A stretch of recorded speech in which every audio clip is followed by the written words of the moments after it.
Good afternoon, everyone. Hope you had a nice lunch. I will talk about alphas, and not the alpha males in the room, but really the youngest generation, 0 to 12, 13 years old.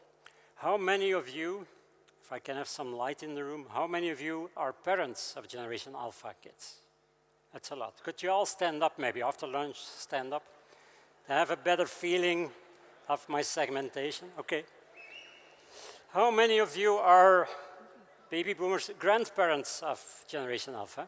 No, you stay up, stay up, stay up. Oh, don't be so lazy. The grandparents, stand up as well. Not so many. They're still having the duvels, probably. Okay, I would like to do a small test with you, because we know from, and please keep standing up. Maybe the other ones, just join them and also stand up after lunch. Why not? Okay, great. So a small test. Take out your smartphone. About half of Gen Alpha in Belgium already has a smartphone. And really before the age of 8, they already get a smartphone. Now scroll through your WhatsApp. If you don't have WhatsApp, you can already sit down. Okay, no one is sitting down. Scroll through your WhatsApp conversations. If you see a crying, laughing emoji in your conversations, you can sit down. Yeah, okay. If you see the thumbs up emoji in your conversations, you can also sit down. Okay. So we have some people left, and they can stay up if they want. So why not the cry laughing emoji? I will tell you. If you use that, you get a stamp, you're old. Because no one of Generation Alpha is using that one anymore. Only old people are using the literal sense of emojis, which means that, and only 2 people are still staying up, you can sit down now. Which means that if they want to use the crying, laughing emoji, they will use the skull instead. Because the skull is used in an ironic, sarcastic way, and it means I'm laughing out loud. That's the way actually to do it if you want to communicate with your children or with your grandchildren. Also, the thumbs up means something totally different. I will come back to that at the end of the presentation. It also means it can get awkward if you use this type of message to your kid or your grandkids. Say, oh, my cat got run over in the morning and I feel really sad about it. They will think you're going mad, because to them, they will use the sad face when they're having fun. So to them, it means you think it's really funny that your cat got run over. So one reason to study Gen Alpha is to understand language in the future, and there's changing language and emojis, but also, of course, because this is the generation that will influence society, the economy in the upcoming decades. Why? Because there's so many of them. By 2025, when all of them will be born, there will be 2 billion of Gen Alphas, a quarter of the total global population, and they represent 5.2 trillion euros already today as an economic value, or by 2025. Which is a lot. And why? Of course, because all you, the millennials here in the room, are influenced, of course, by their kids when they're buying stuff. In our study, we saw that it's not only when you buy stuff for your kid that you really want to know his or her opinion, right? If you want to buy a certain toy or shoes or clothing brands, you ask them what they would like. But that's collaborative parenting style of millennials. But also the grandparents, they're called grandpeers, today are baby boomers, they're really spoiling their grandchildren. So they're also spending money on them. Not only on the categories for them, but even on holidays, on family cars, they ask the opinion of their kids. This is probably the most famous Gen Alpha for the moment. Who is this? Northwest, daughter of G.O.A.T, I should say, today. And of course of Kim. And Kim got criticized a lot because Northwest was already sharing her skincare routine in the morning at age 9 on TikTok.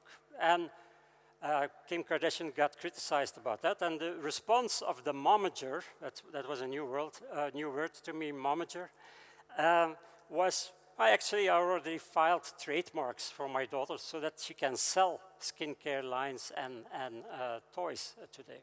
And you saw in the graph that actually 25% is already influencing the cosmetic sales. So the next speaker is Beiersdorf, is already influencing the cosmetic sales today.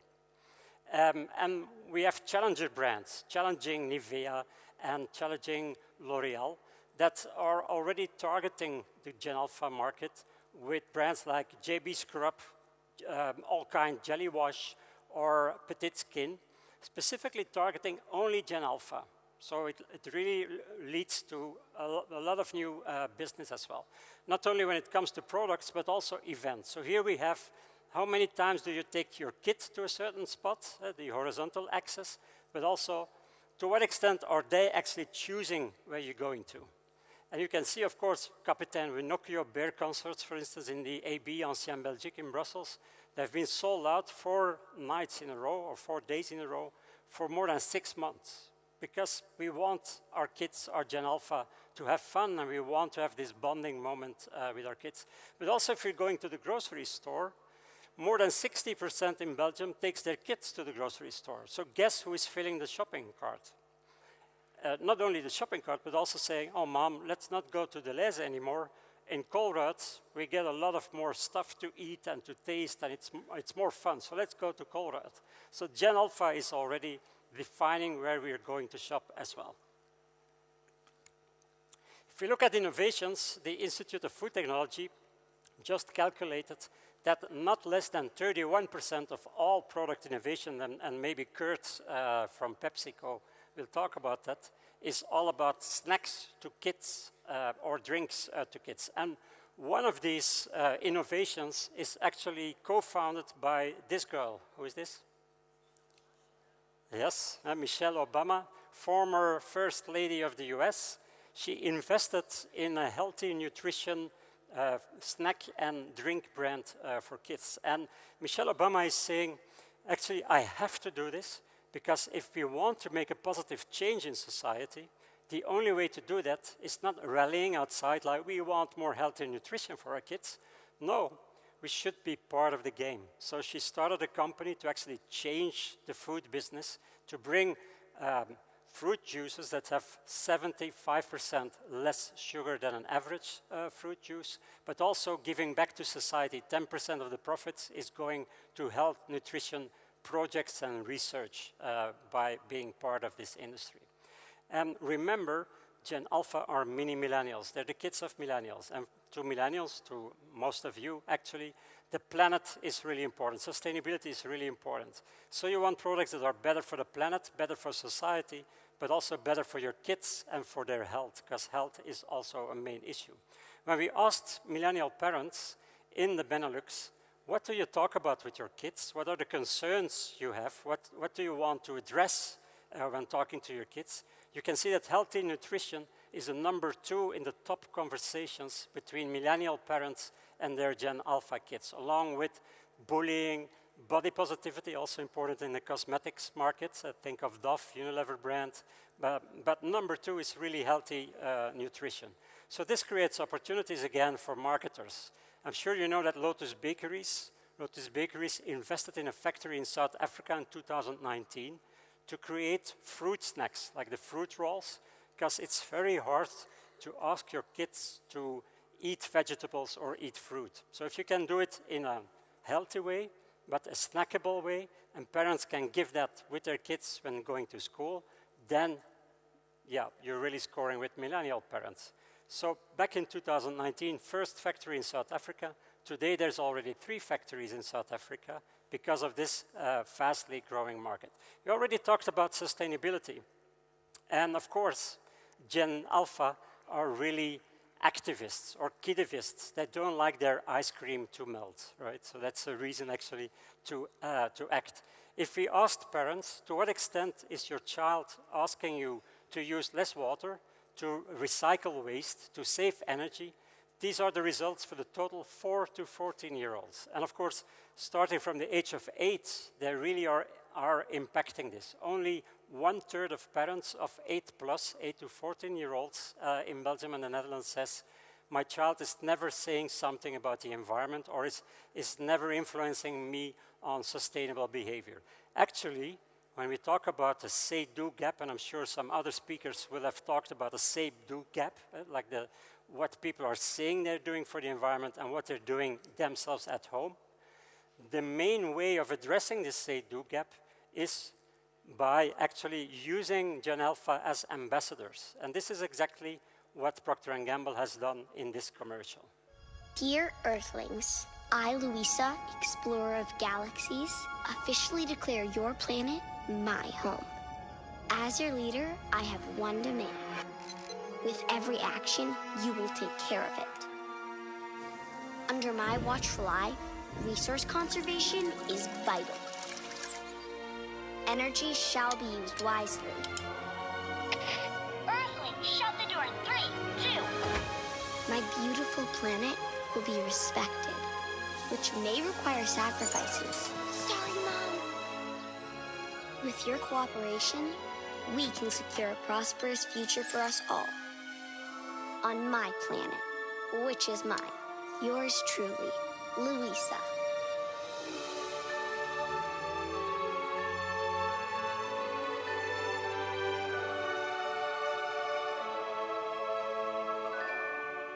So the Protect Our Planet campaign was a sustainability campaign of Procter & Gamble.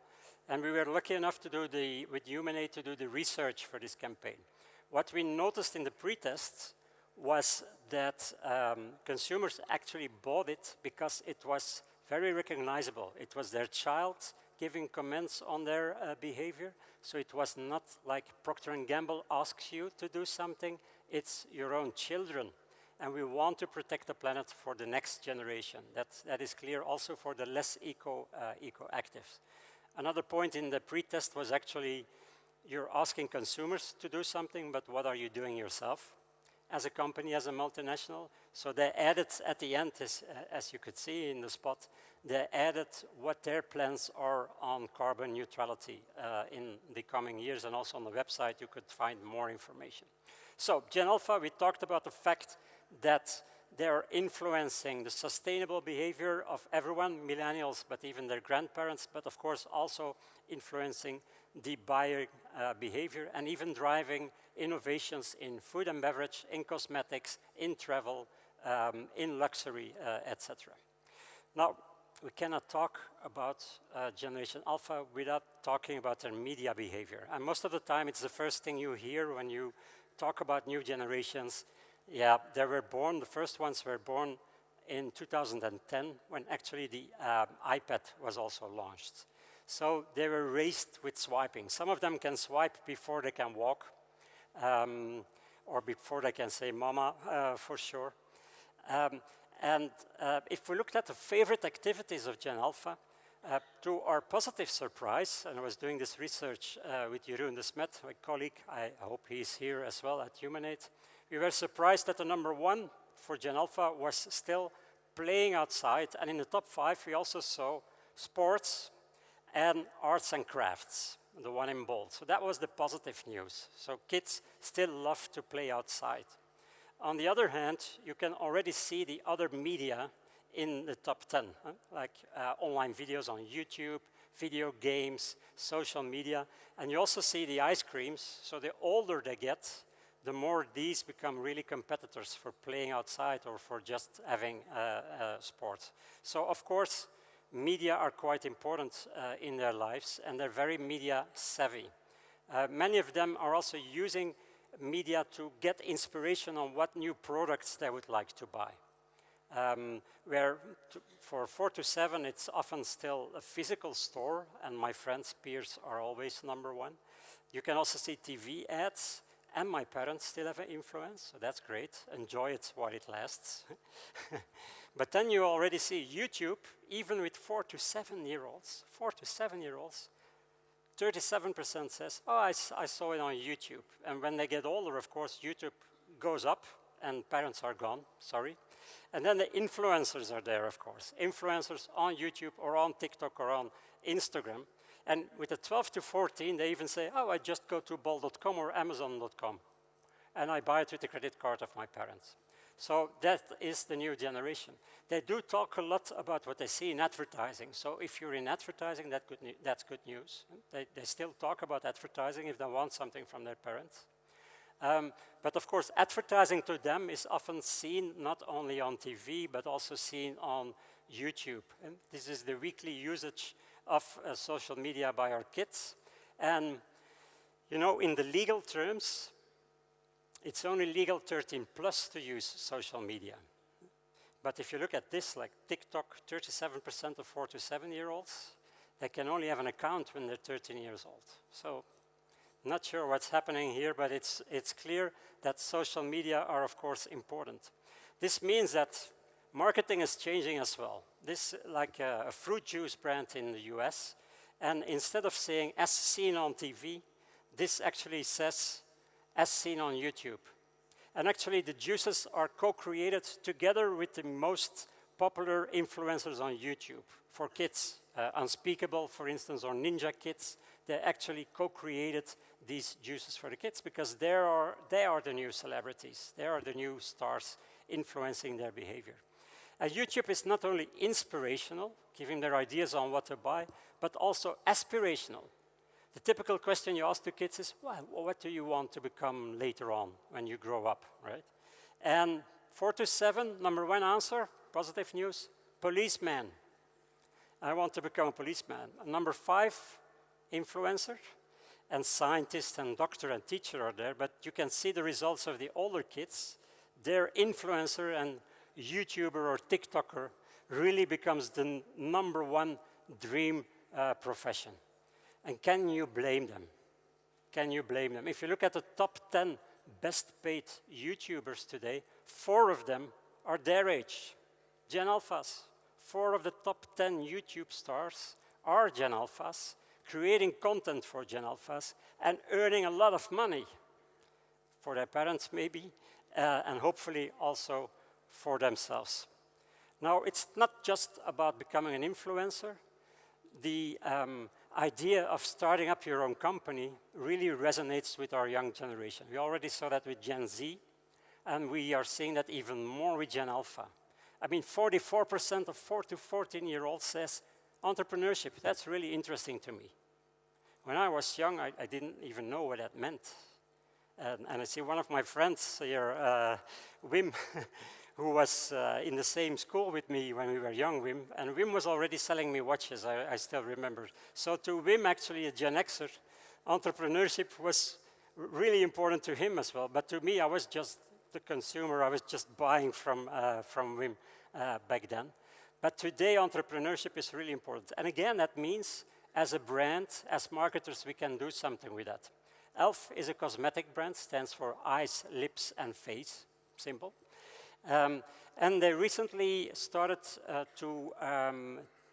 they invested in a new game in Roblox. And where most brands, cosmetic brands, when they do something in Roblox, it's about putting makeup on your avatar or looking nice with your clothes. What e.l.f. did was actually create opportunity for young kids to start up their own business in Roblox, to start a shop, to start selling stuff, and on the way, learn about financial literacy, learn about the hard skills and the soft skills you really need as you want to become an entrepreneur. So even at this young age, this really resonates with these kids. And parents, you millennials, you like it. If we asked parents, do you think screens are good for your children? They said, of course. They learn a lot from screens. It enriches their skills, actually, which is totally different with Gen X parents. We would say, no, no, no. They can only play Fortnite for 1 hour and a half. They can only see TV for another half an hour and only on Wednesday afternoons. Millennials, they say, it's not about time. It's about what they're doing on screens. Because many of them are saying, if the PISA terms are so bad, maybe we can solve it with Fortnite and Roblox, where they can really learn something instead of learning something at school. They learn new skills, they gain new knowledge, they actually learn how to communicate with each other, so they really grow up in Roblox, Minecraft, and Fortnite. Some of them are not only gaining skills and knowledge, but also gaining money already. So the WIMs are already creating games in Roblox and selling their games in Roblox, or on Steam, or on live streams on Twitch. They're earning ad revenues already at a very young age. And of course, gaming is quite important to this generation. These are the favorite games, and you can see that Roblox is number 1. Do you have an idea why Roblox is number 1? Who has an idea? No one?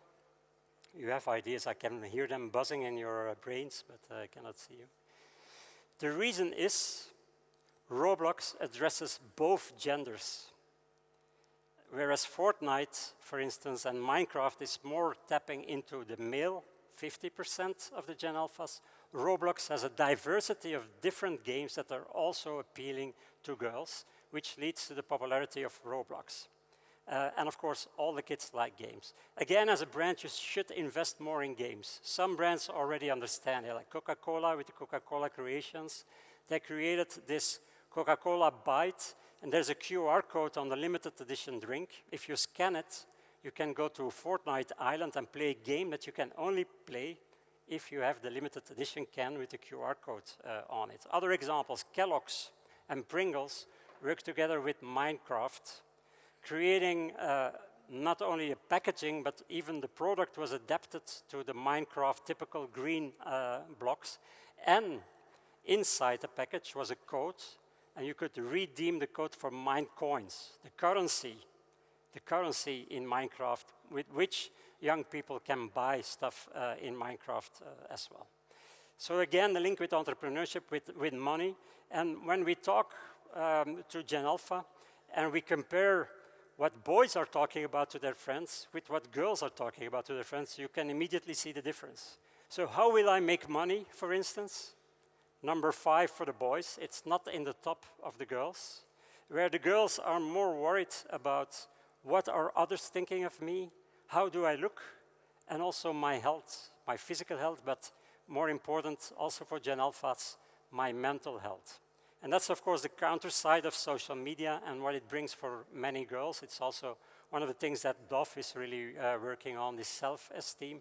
But also entertainment brands like Disney working together with Calm, the mindfulness and meditation app, that is giving you meditations, soundscapes, together with the princesses. The princesses are guiding you into...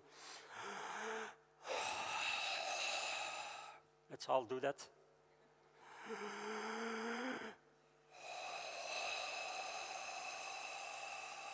That's ocean breathing. It's very good for mindfulness. That was the second part of the presentation. So media are really important. And then I come to the third part. And this is about brands. And for those who know me for a while, I've written a book on cool brands when I was talking about Gen Z and millennials, how cool brands stay hot. The problem with cool brands is cool is not cool anymore.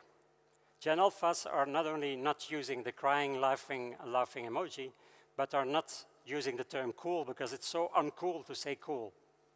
So I had to find another term, and it's G.O.A.T brands, the greatest of all times. And these are the G.O.A.T brands to Generation Alpha. With 4 to 7, you can see that, of course, toy brands are still there in the top 5, like Lego and Playmobil. Lego doing better than Playmobil. I can fill a half afternoon talking about why, if you're interested. Disney is also there. Even YouTube is already there, McDonald's and Paw Patrol, so also entertainment and toys. If we move a bit older to the 8 to 11-year-olds, you can see that gaming brands like Nintendo, for instance, and PlayStation are there. Again, why is Nintendo higher than PlayStation? Because of the girls. Animal Crossing, for instance, Super Mario Bros.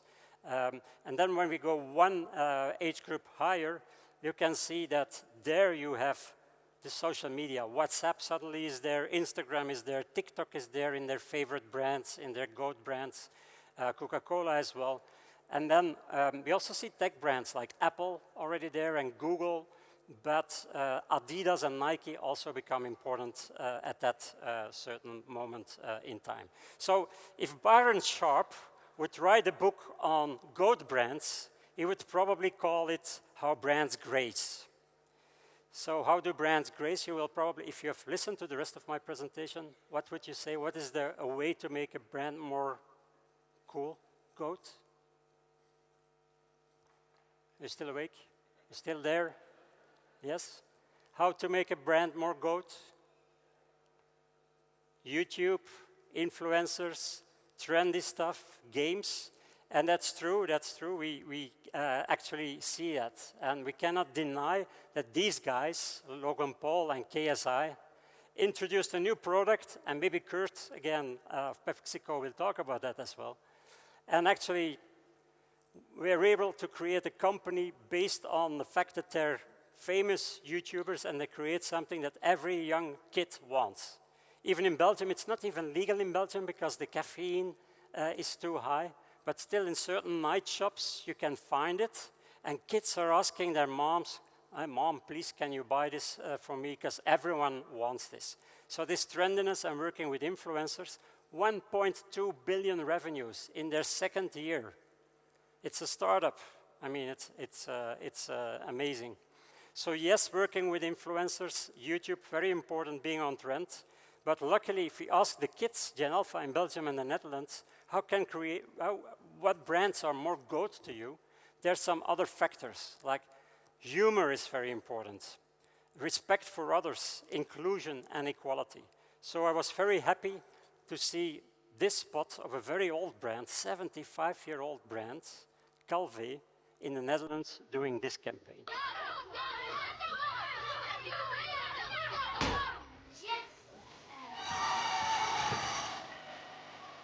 Doe je wel voorzichtig? Nee.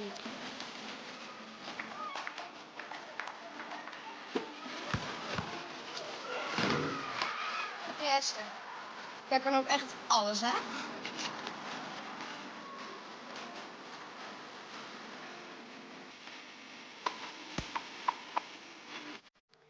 And this commercial really combines not only having a celebrity there, but also inclusion. There's a bit of surprise as well, because with the framing of the camera, it wasn't really clear at the start that Esther had a disability.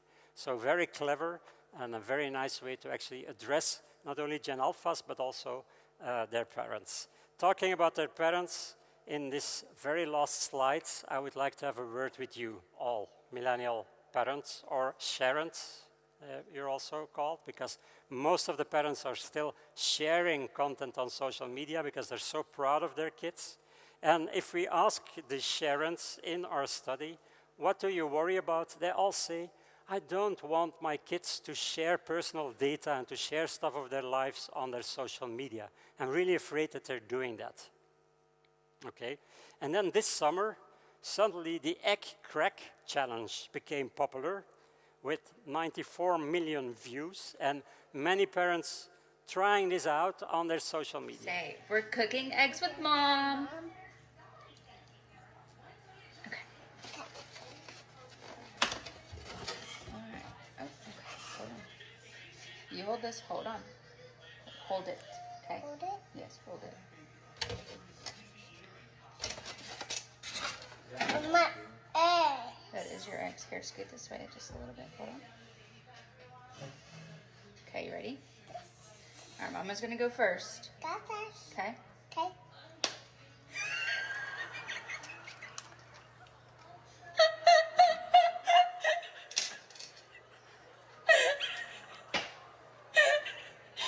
You okay?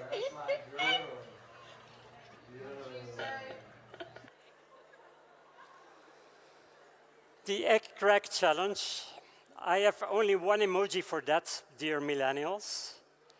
In an ironic way, well done. Well done. Thank you so much.